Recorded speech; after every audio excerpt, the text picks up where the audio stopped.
شروع اللہ کے نام سے جو بڑا مہربان نہایت ہی رحم والا ہے۔ بسم اللہ الرحمن الرحیم۔ جس گھر میں عورت ہاتھ سے کپڑے دھوتی ہے اس گھر سے دو چیزیں ختم ہو جاتی ہیں۔ محترم ناظرین، شازیہ انتہا کی خوبصورت لڑکی تھی۔ میں نے جب اسے پہلی بار دیکھا تو اس پر اپنا دل ہار بیٹھا۔ جلد ہی میں نے اس رشتے کے لیے کوشش شروع کر دی۔ شازیہ کے ماں باپ نے زیادہ دیر نہیں لگائی اور ہاں کہہ دی، مگر شازیہ کی کچھ شرطیں تھیں جو مجھے بعد میں معلوم ہوئی۔ پہلی شرط تو یہ تھی کہ شادی کا فنکشن صبح 8 بجے ہوگا۔ باقی شرائط کے بارے میں بھی میں جانتا نہیں تھا، گویا کہ اس نے یہ بات کہہ دی کہ شادی سے پہلے ان باتوں کا جاننا ضروری ہے، مگر میں شازیہ کے عشق میں اس قدر پاگل تھا کہ کسی شرط کی خاطر میں نہیں لایا۔ میری شادی غیر مشروط تھی اور میں جانتا تھا کہ میں شازیہ سے شادی کر کے کبھی نہیں پچھتاؤں گا۔ اپریل کے پہلے جمعے میں میری شادی شازیہ سے بغیر و عافیت ہو گئی۔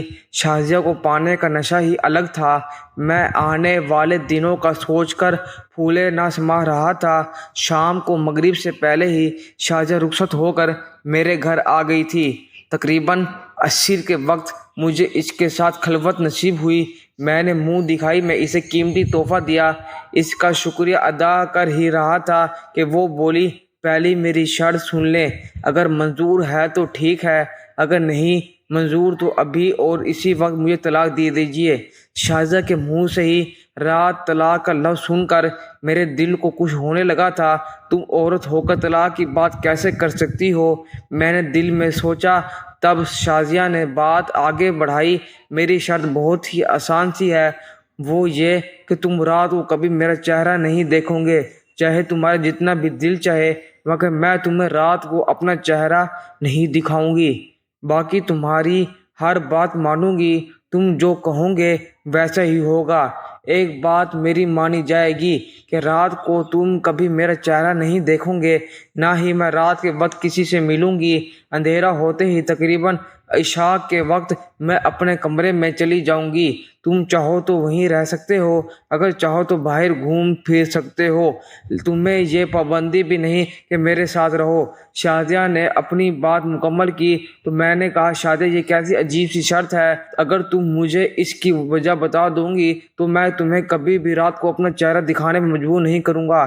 لیکن شازیہ، بنا کسی وجہ کے میں تمہارا چہرہ رات کو کیوں نہیں دیکھ سکتا؟ میں نے رومانوی انداز میں کہا۔ مجھے لگا کہ یہ شازیہ کے ناز اور ادائیں ہیں، مگر وہ تو سنجیدہ تھی۔ مجھے بولی، اگر تم نے رات کو میرا چہرہ دیکھا تو صبح تم سے طلاق لے لوں گی۔ شازیہ کے سنجیدہ لہجے نے مجھے بھی سنجیدہ کر دیا۔ میں نے کہا، ٹھیک ہے، تم جیسی حسین لڑکی کا مل جانا ہی نعمت ہے۔ تم کہو گی تو میں تم کو رات کو کیا دن کو بھی تمہارا چہرہ نہیں دیکھوں گا۔ خیر، یہ ایک جذباتی قدم تھا اور مجھے شادی کے پہلے ہفتے ہی معلوم ہو گیا کہ اس کی قیمت چکانا کتنا مشکل ہے۔ مجھے جب بھی کہیں باہر جانا ہوتا، رات کو ڈنر کرنا ہوتا یا دوستوں نے مجھے کھانے پر بلایا ہوتا تو شازیہ میرے ساتھ موجود نہ ہوتی۔ رفتہ رفتہ یہ بات سب تک پھیلنے لگی کہ شاہ زین کی بیوی رات کو باہر نہیں نکلتی۔ کچھ لوگوں نے تو اسے شازیہ کی شرافت سمجھا، جبکہ کچھ لوگوں نے عجیب و غریب قصے گھڑ لیے۔ بہرحال اس صورتحال میں بہت تنگ تھا۔ ایک ہفتہ گزرا تو شازیہ نے عجیب حرکت کرنا شروع کر دی۔ اس نے کمرے کا بلب خراب کر دیا، اتار کر پھینک دیا۔ میں نے کہا، شازیہ یہ کیا حرکت ہے؟ وہ بولی، ایسا اس لیے کر رہی ہوں کہ کہیں رات کے وقت غلطی سے تم لغت نہ کر بیٹھو اور میرا چہرہ نہ دیکھ لو۔ شازیہ کی بات سن کر میرا تجسس بڑھتا جا رہا تھا کہ آخر اس کے چہرے میں ایسا کیا ہے جو رات کے وقت میں نہیں دیکھ سکتا۔ بہرحال ہم دونوں کے درمیان جو معاہدہ ہوا تھا میں اس پر قائم تھا۔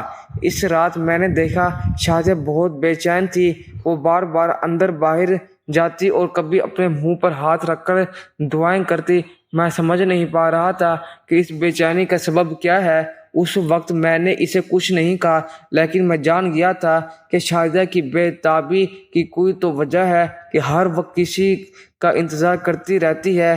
اس کی نگاہیں فون پر لگی رہتی ہیں۔ جیسے ہی فون آتا وہ ہلکی آواز میں بات کرنے لگتی ہے۔ ہم دونوں کے بیچ سخت جیسی کوئی بات نہیں تھی، اس لیے میں نے کبھی اس کا فون سننے کی کوشش نہیں کی، مگر ایک دن شازیہ کے بات کرنے کے بعد اس کے رویے سے اندازہ ہوا کہ وہ کسی اور کو فون کرتی ہے۔ مطلب یہ کہ اس کے میکے کا فون نہیں ہوتا بلکہ وہ کسی اور شخص سے بات کرتی تھی۔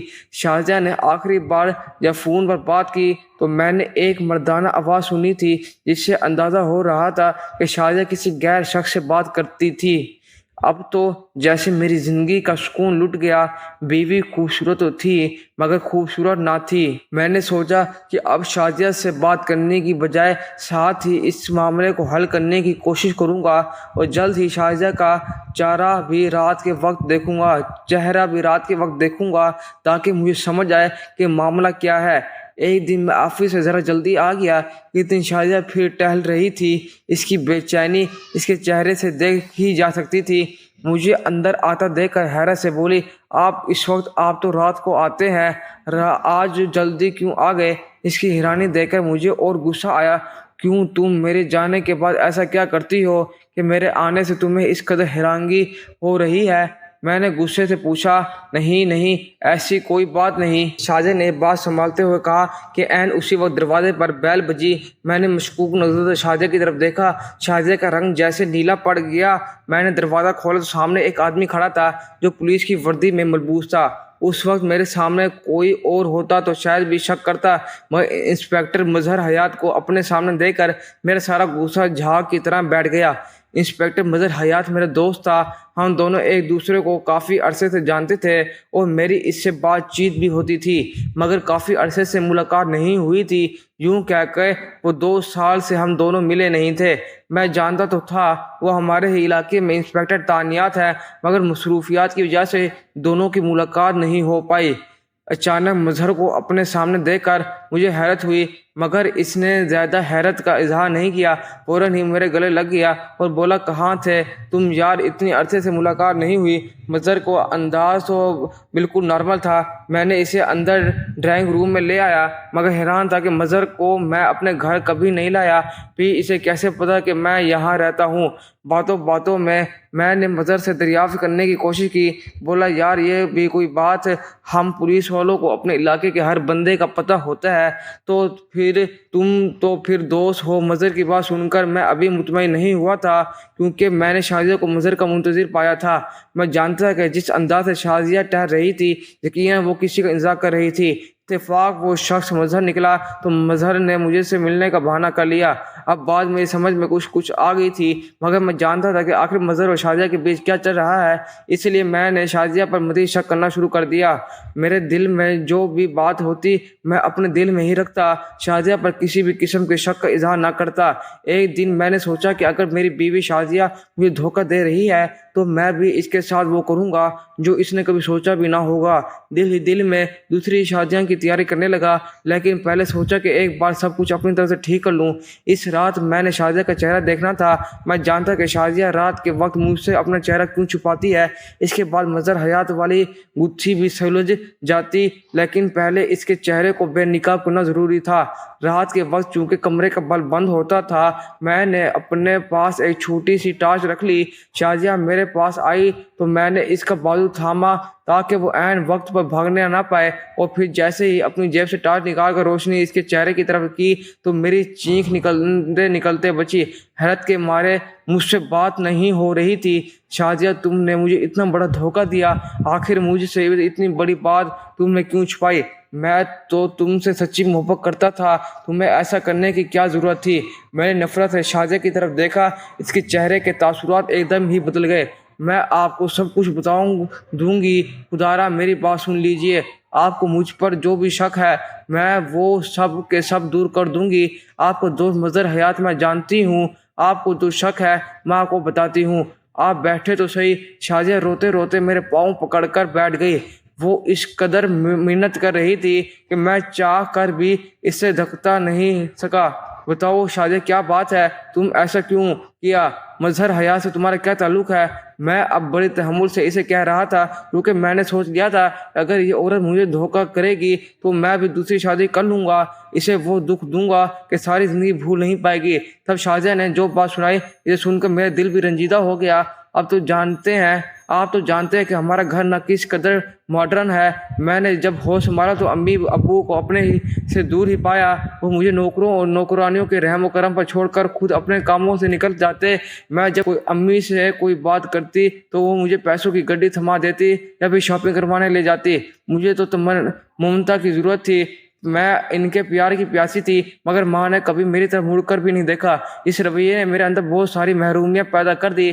پہلے تو میں اپنے نوکر اور نوکرانیوں سے دوستی کرتی, مگر پھر جب یہ احساس ہوا کہ وہ تو صرف میرے پیسے کی اہمیت کو سمجھتے ہیں, میرے جذبات کی قدر نہیں کرتے, تو میں نے نوکروں اور نوکرانیوں سے بات چیت کرنا بھی چھوڑ دی. اب میری زندگی میں بھرپور خلا آ گیا تھا.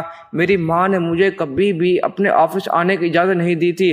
ہمیشہ یہی کہتی کہ میرے آفس آنے سے پہلے مجھے بتا دینا کیونکہ میرا 1000 کام ہوتے ہیں, میں تم سے بات نہیں کر پاؤں گی. ابو بھی اپنے کاموں میں مصروف رہتے تھے, مگر اس وقت میرا دل بہت مجبور تھا. میں اداس تھی, سوچا اگر امی کو فون کروں گی تو دیر ہو جائے گی. میں نے گاڑی نکالی اور امی کے آفس چلی گئی, مگر جیسے ہی آفس کے دروازے سے اندر داخل ہوئی تو اندر کا منظر دیکھ کر میرا دل بجھ گیا. میں اپنی ماں کے بارے میں ایسا سوچ بھی نہیں سکتی تھی, مگر میری ماں اس قدر روشن خیال ہو چکی تھی کہ وہ اخلاقیات کو بھی بھول چکی تھی.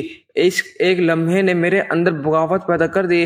مجھے ان عورتوں سے سخت نفرت محسوس ہوئی جو لوگوں کو بھلائی کے درس دیتی ہے اور خود ان کا کردار کس قدر بھیانک ہوتا ہے یہ کوئی سوچ بھی نہیں سکتا. اماں سے نفرت ہوئی تو میری شخصیت بھی بدل گئی. بد نیت قلب میں جانے لگی. ملبوسات ایسی پہنچتی کہ ہر کوئی میری طرف متوجہ ہو جاتا. اگرچہ میں اس سب میں خوش نہیں تھی, مگر پھر بھی نہ جانے کیوں میری روح کو ایک تسکین ملتی. میں نے اپنی ماں سے بدلہ لے لیا, حالانکہ میں خود کو نقصان پہنچا رہی تھی. اب میں رات دیر تک گھر سے باہر رہتی. اماں ابا کو خبر نہ تھی کہ ان کی بیٹی کیا کر رہی ہے. میں ملبوسات انتہا بے ہودہ ہوتے تھے اور ناچنا گانا میرا محبوب مشغلہ بن چکا تھا. ایک رات میں نے اس قدر شراب نوشی کی کہ میں بے ہوش ہو کر گر پڑی. عموماً ایسے واقعات میں لڑکی اپنی عزت کھو بیٹھتی تھی, مگر اس معاملے میں خوش قسمت تھی. صبح جب میری آنکھ کھلی دھڑکتے دل کے ساتھ اپنے پہلو میں دیکھا تو بستر پر کوئی بھی نہیں تھا. میں ایک اکیلے کمرے میں بیٹھی ہوئی تھی. کمرے کی سجاوٹ سے اندازہ ہو رہا تھا کہ یہ کسی مذہبی انسان کی رہائش گاہ ہے. اور پھر جب وہ لڑکا میرے سامنے آیا تو واقعی میرا خیال سچ ثابت ہوا. اس کے چہرے پر داڑھی تھی جبکہ وہ ایک بادشاہ نوجوان لگ رہا تھا. مجھے دیکھ کر اس نے نظر نیچی کر لی. کہنے لگا کل رات میں ایک اپنی مجبوری کی وجہ سے نائٹ کلب گیا تھا, وہاں پر مجھے کچھ کام تھا, وہاں میں نے آپ کو بے ہوش پایا تو آپ کا خیال کرتے ہوئے اپنے گھر لے آیا. امید ہے کہ آپ ٹھیک ہوں گی, چلیں میں آپ کو آپ کے گھر چھوڑ آتا ہوں. نوجوان پر مجھے سخت غصہ آیا.